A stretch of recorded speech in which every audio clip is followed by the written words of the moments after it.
numa maca, deitado num lugar, lá, sem poder andar. Alguém completamente, vamos usar uma expressão meio grosseira, imprestável. Não servia para nada, dependente de tudo e de todos.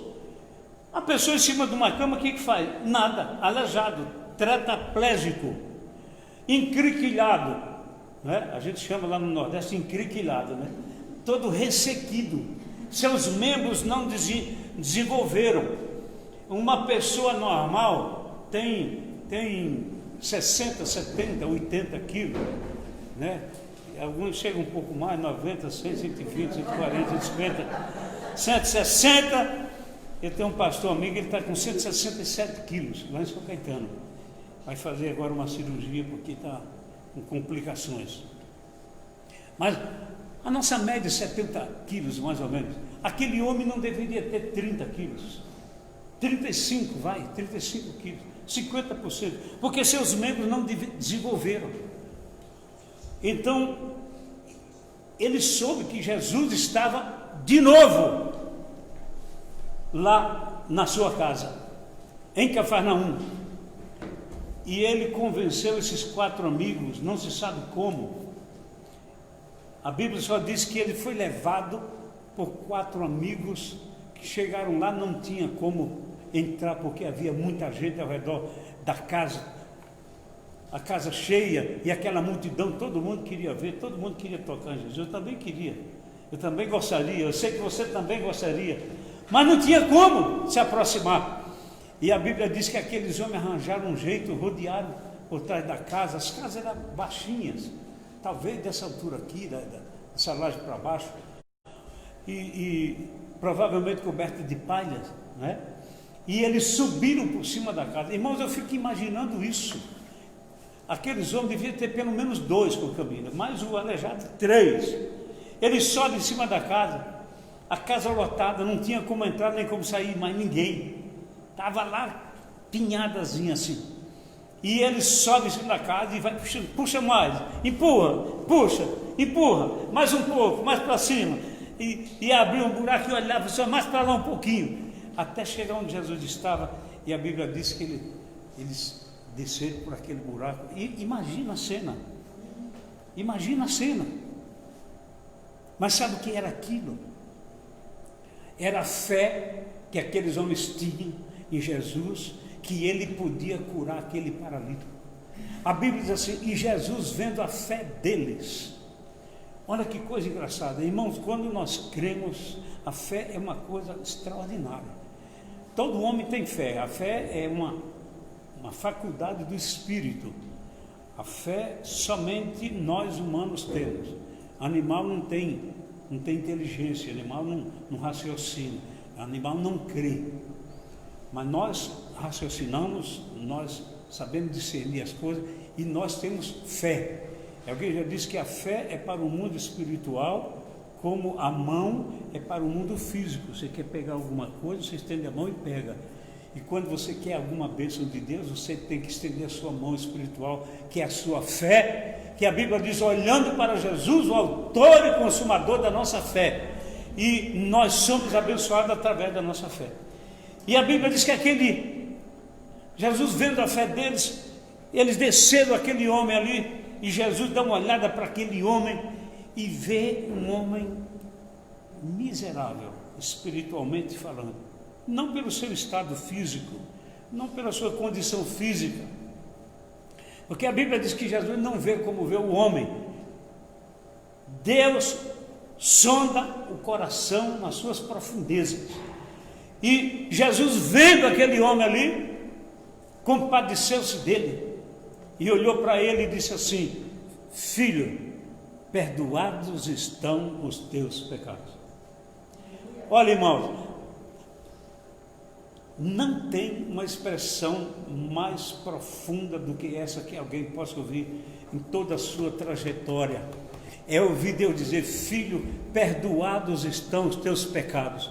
Porque se não houver perdão de Deus dos seus pecados e dos meus pecados, nós vamos para o inferno, nós iríamos para o inferno, se Jesus não tivesse entrado na nossa vida. Você pode ter o que quiser, saber o que quiser, poder o que quiser, mas se você não tiver Jesus na sua vida, nada feito. E Jesus olha para aquele homem e disse: filho, perdoados estão os teus pecados. E a Bíblia dizia: havia ali alguns escribas. Escribas eram os que escreviam as leis, os mandamentos, não os 10 mandamentos. Os mandamentos tinham sido dados. Diz que os judeus tinham 623 mandamentos. É uma loucura total. Por isso que a Bíblia diz que maldito todo aquele que tiver debaixo do jugo da lei para cumpri-la. Ninguém cumpriu a lei. A lei só trouxe maldição. A Bíblia diz: maldito aquele que estiver sob o jugo da lei. Exatamente para poder vir alguém que cumpriria a lei, como diz lá em João capítulo 1, que Jesus veio e ele cumpriu toda a lei, para que através da sua justiça, nós, crendo nele, fôssemos justificados. Então, ali estavam os escribas, eram homens dotados de grande conhecimento da lei, homens que ditavam as regras comportamentais para a sociedade, mas eles não estavam ali para conhecer o Jesus que cura, que salva, que liberta. Eles estavam ali procurando uma oportunidade para acusar Jesus de alguma coisa. E a Bíblia dizia: estavam ali alguns escribas que arrazoavam em seus corações, dizendo: quem é esse que diz assim blasfemas? Quem pode perdoar pecados senão Deus? Olha que coisa. Mas a Bíblia diz que Jesus, conhecendo o seu espírito, que assim arrazoava nos seus corações, disse: por que arrazoais sobre essas coisas nos vossos corações? Como é bom conhecer Jesus. Jesus conhece o coração, as intenções. Ele, como a Bíblia diz, ele não é como nós. Ele conhece o coração, ele vai lá dentro. Quando Jesus estava conversando com aquela mulher e pediu água para ela, João capítulo 5, a mulher lá do poço de Jacó, a Bíblia diz que Jesus falou para ela: mas como tu, sendo judeu, vem falar com uma mulher samaritana? E Jesus disse: mulher, se tu soubesses quem te diz, quem te pede água, tu lhe pediria e eu te daria água da vida eterna. Não, como é que é? Água da vida que jorra como uma fonte para a vida eterna. A mulher ficou assim: mas que água é essa? Senhor, dá-me dessa água, assim eu não vou voltar mais aqui para estar tirando água todo dia nesse sofrimento. Aí Jesus disse: vai, chama o teu marido. Ela falou assim: eu não tenho marido.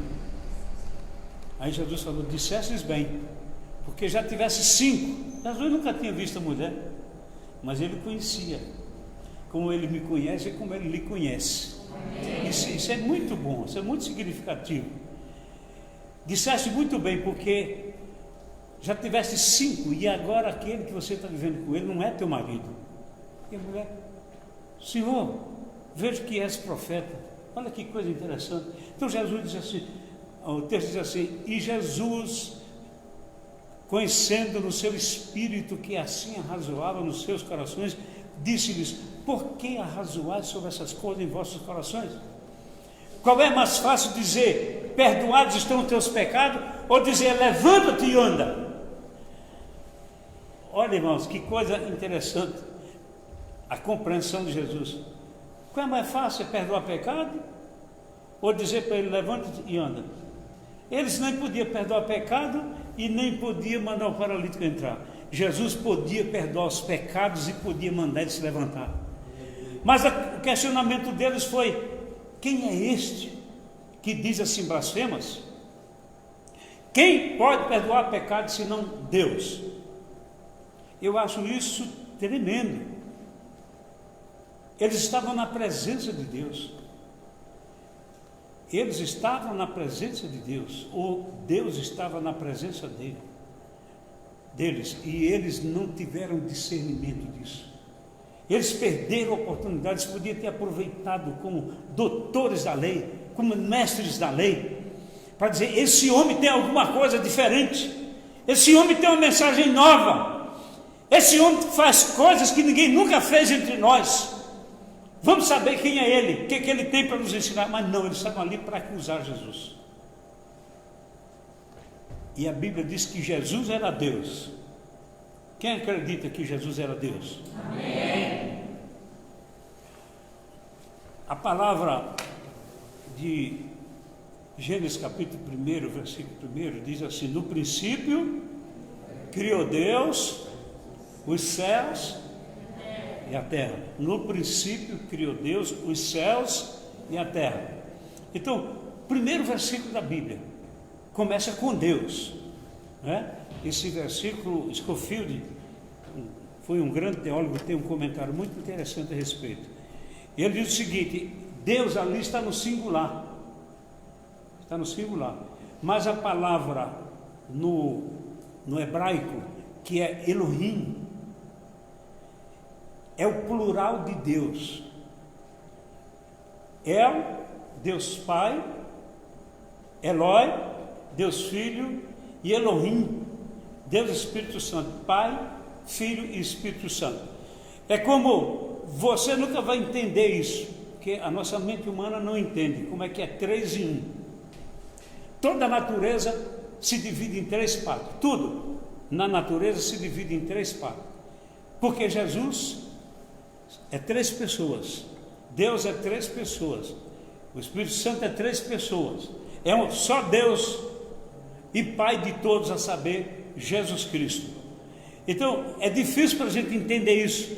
Mas, por exemplo, quando você fala numa dúzia, você está falando numa unidade. Mas uma dúzia, ela é uma unidade que encerra pluralidade. Ou seja, uma dúzia tem 12 unidades. Então, Deus é um só, mas ele se manifesta em 3 dimensões. Como Deus Pai, Deus Filho e Deus Espírito Santo. Ali estava uma das manifestações da presença daquele homem, eles não sabiam disso. Mas o que a Bíblia diz é que quando Jesus viu isso, eles pensando isso, então Jesus disse: por que arrazoais sobre essas coisas dos vossos corações? Qual é mais fácil dizer, perdoados estão os teus pecados, ou dizer, levanta-te e anda? Quem pode perdoar pecados senão Deus? Mas era Deus que estava ali. Você vai para Isaías 7,14, o versículo que eu citei, né? Porque o mesmo Senhor vos dará um sinal, e eis que uma virgem conceberá e dará à luz a um filho. Jesus haveria de nascer. Veja que coisa interessante. Você vai para Isaías 9,6, que diz assim, como é que é o texto lá de Isaías 9,6?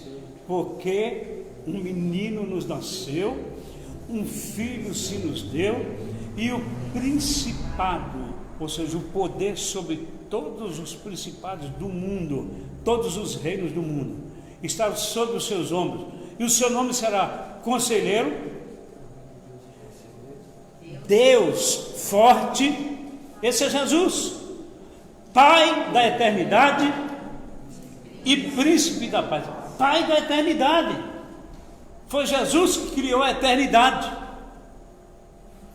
Leia lá, acho que é Provérbios capítulo 9, que fala ou é capítulo 3, que fala quando Deus fundou o mundo, a sabedoria estava com ele, que era Jesus. Quando você vai para João, você sai de Gênesis 1:1 e vai para João 1:1, o que é que diz lá? Como é que, quem lembra aí o texto? João 1:1. No princípio era o verbo. O verbo é a palavra. O verbo é o logos ou o rema. Pode ser as duas, porque isso aqui é logos. E a palavra viva, vivificada, é o rema. Então no princípio era o verbo estava com Deus, e o verbo era Deus. Olha que João está dizendo que o verbo era Deus. E o verbo se fez carne. Se a gente tivesse tempo de tecer um pouco sobre isso, como é que o verbo se fez carne? A mulher, para fecundar, para conceber, para engravidar, ela precisa ter um relacionamento e aqui todos são adultos, todos sabem, o esperma penetra o óvulo e ali há a fecundação e começa a vida.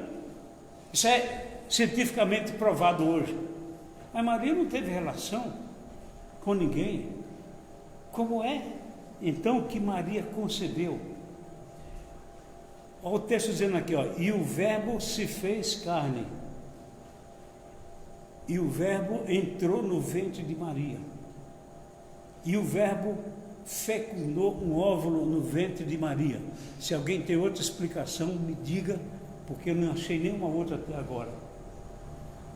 Quando Maria está, novamente os anjos, quando Maria está lá na sua casa em Nazaré, a Bíblia diz, e foi enviado um anjo da parte de Deus a uma cidade da Galiléia chamada Nazaré, a casa de uma jovem chamada, cujo nome era Maria, desposada com um varão cujo nome era José. E chegando o anjo, a saudou e disse, salve agraciada, o Senhor é contigo, bendita és tu entre as mulheres. Você imagina, lá em cima de uma montanha, naquele silêncio, uma casinha incrustada lá num canto, e vem um anjo e dá uma saudação dessa para Maria. E a Bíblia diz, e Maria, ouvindo aquela saudação, ficou cheia de temor, cheia de medo, e disse-lhe o anjo, Maria, não temas, eu sou Gabriel que assisto diante de Deus. Olha, irmão, que coisa linda! Nós lidamos com o Deus Criador dos céus e da terra. E ele chega e diz assim, eu sou Gabriel que assisto diante de Deus, e fui enviado para te dizer que tu conceberás e darás à luz a um filho, e ele será grande em Israel. E disse Maria, como pode suceder isso, visto que eu nunca tive relação com homem algum, com varão algum, eu não conheço homem algum? E disse-lhe o anjo, descerá sobre ti o Espírito Santo, e a sombra do Onipotente te envolverá, e tu conceberás no teu ventre, e aquele que há de nascer de ti será chamado o Santo de Israel. Glória a Deus. Coisa fantástica, eu acho isso tremendo. Então o verbo se fez carne, o verbo fecundou no ventre de Maria um óvulo, e Jesus foi concebido sem pecado, porque ele pode fazer todas as coisas, ele criou todas as coisas. E aí nasce Jesus, e agora está diante daquela situação. Era Deus. A Bíblia diz que Deus se humilhou, assumindo a forma de homem. Irmãos, isso é tremendo. Eu não sei como é que vocês, quando lê isso aí, como é que vocês veem, mas eu fico assim, extasiado de ver. Deus se humilhou, deixou o seu trono na glória. A gente canta isso, né? Está escrito na palavra. E ele se humilhou à forma de homem. Ele teve que entrar na nossa dimensão.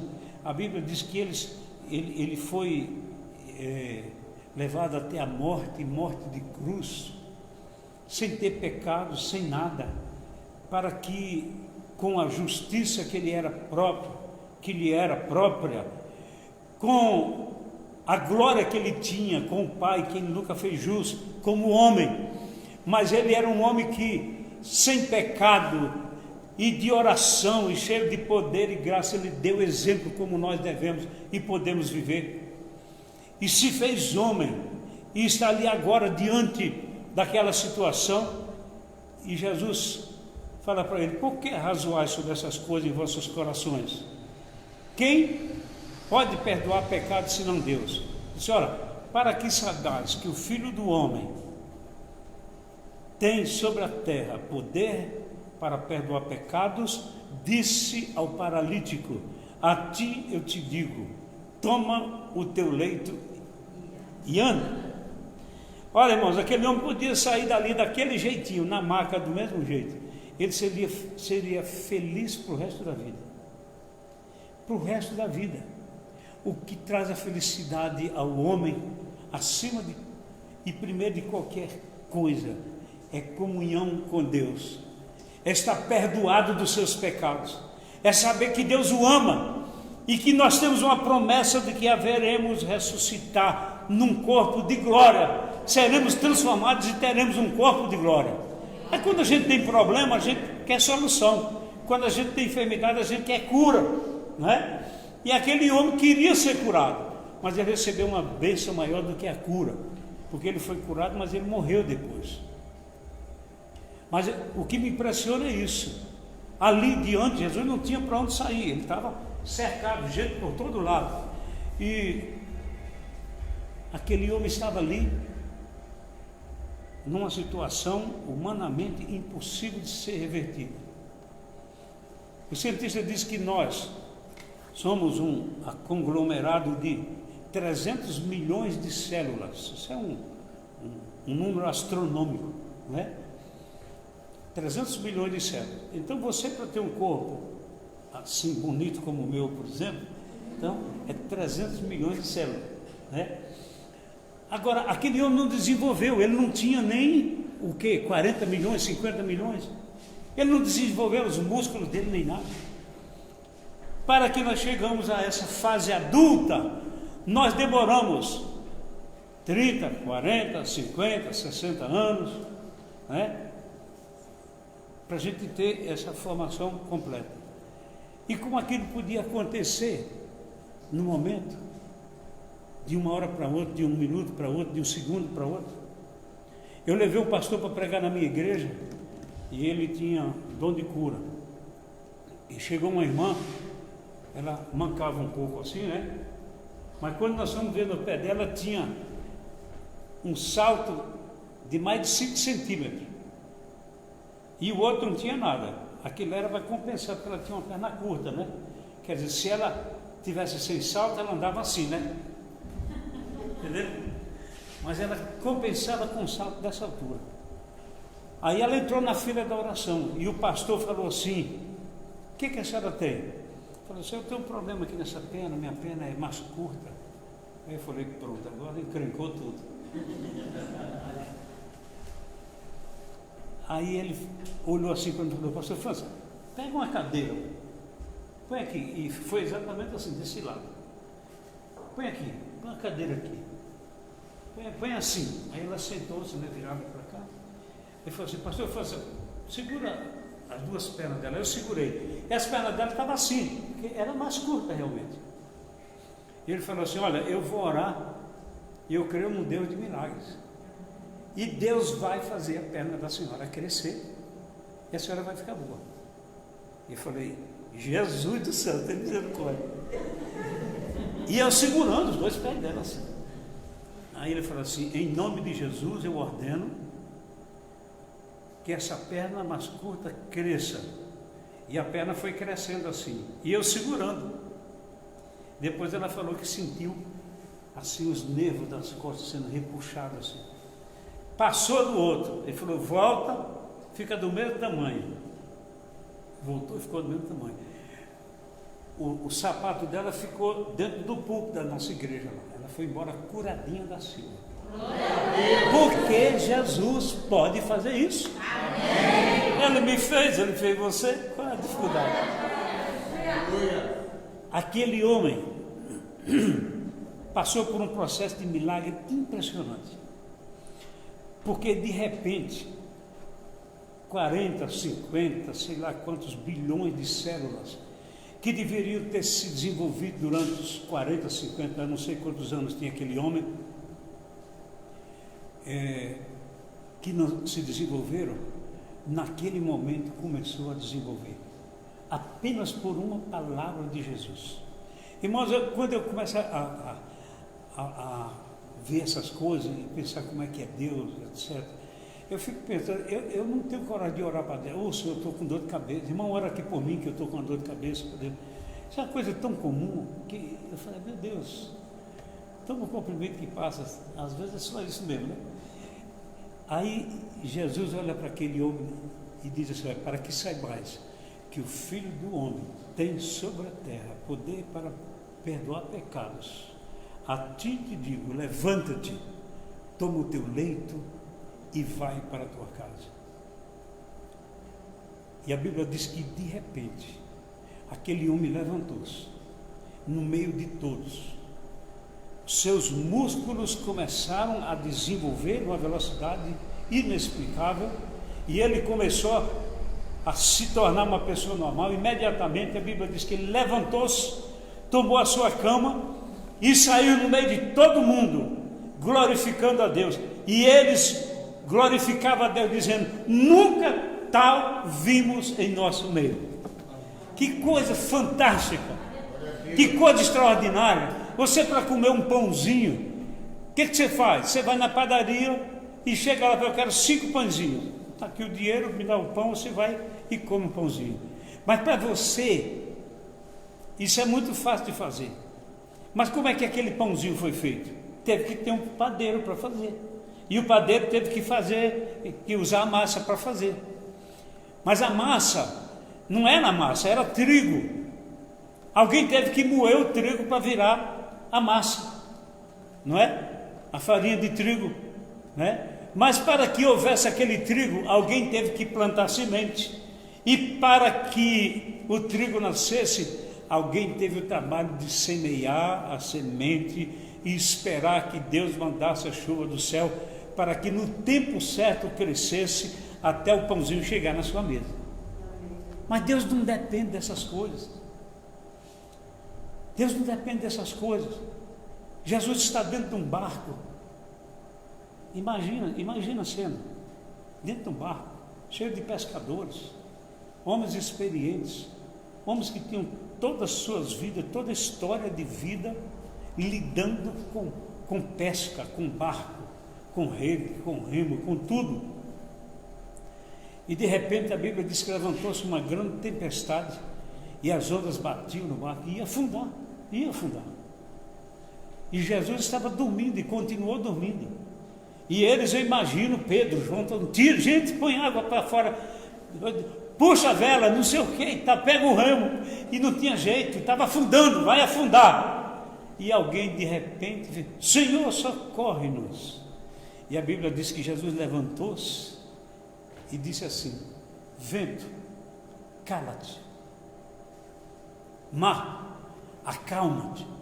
E a Bíblia diz que houve bonança e eles chegaram ao seu destino.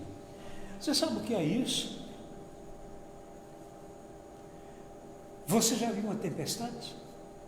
Quem já passou aqui por um momento de tempestade? Eu já passei, quase toda a passando. Manda o vento ficar quieto. Manda o vento ficar quieto. E a Bíblia diz que Jesus simplesmente disse: vento, cala-te. Olha o poder que Jesus tem sobre a natureza. Pega 5 pães e 2 peixes e levanta e agradece a Deus. Obrigado, Senhor, estou sempre novos. Está aqui, ó, pode distribuir para eles. Aí eles pegam o peixe, partem no meio e pegam um pedaço e dá para a pessoa. A pessoa pega um pedaço, mas já não é mais um pedaço, é um peixe inteiro. Ele parte de novo e dá um outro pedaço, e a pessoa pega, já não é mais um pedaço, é um peixe inteiro, é um pão inteiro. A Bíblia diz que 5.000 homens, sem contar mulheres e crianças, portanto, deveria ter pelo menos 12.000,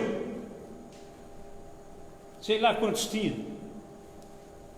A Bíblia diz que todos comeram até se fartar de 5 pães e 2 peixes e recolheram 12 cestos cheios de pães e peixes que sobrou daquela multiplicação, apenas porque Jesus estava presente. Que coisa fantástica! E essas coisas me deixam muito alegre, muito contente. Eu fico embevecido quando eu começo a ler esses negócios. Coisa extraordinária. Parece historinha de carochinha, como a gente diz, né? Parece que não é verdade. Não, é verdade sim, Jesus faz isso.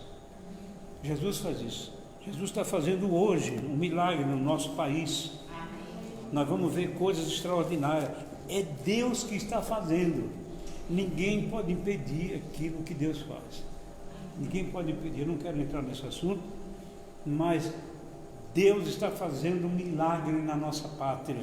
Amém. Nós temos uma promessa que nós seremos o celeiro do mundo, tanto fisicamente, matando a fome da população mundial, como celeiro espiritual. Antes do arrebatamento, a igreja brasileira vai enviar milhares de missionários pelo mundo inteiro, pregando o evangelho e preparando a igreja para o arrebatamento. E eu já estou chegando na hora, né, pastor? Então, irmãos, eu fico encantado com isso, com esse Jesus que era Deus, Jesus que se fez, esse Deus que se fez homem e entrou na nossa história. Quando Jesus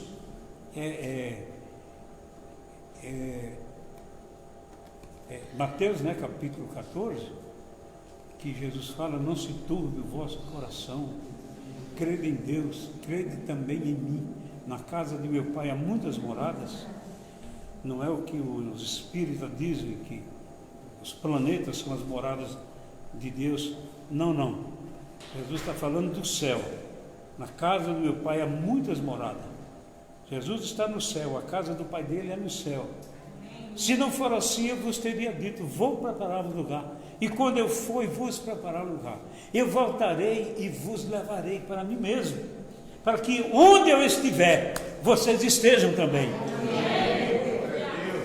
Disse-lhe Filipe: Senhor, nós não sabemos o caminho, como sabemos para onde vai? Disse-lhe Jesus: Filipe, eu sou o caminho, eu sou a verdade, eu sou a vida. Ninguém vem ao Pai senão por mim. Ele não disse que ninguém vai, ele disse: ninguém vem ao Pai senão por mim, porque Ele é o Pai. E disse-lhe Filipe: Senhor, então mostra-nos o Pai, isso nos basta. E Jesus disse: mas eu estou há tanto tempo convosco que ainda não credes que eu sou? Crede ao menos pelos milagres que eu tenho feito. Aquele que vê a mim, vê o Pai. É Jesus, esse é o nosso Jesus. Glória a Deus. Deus abençoe a vida de cada irmão, em nome de Jesus. Amém.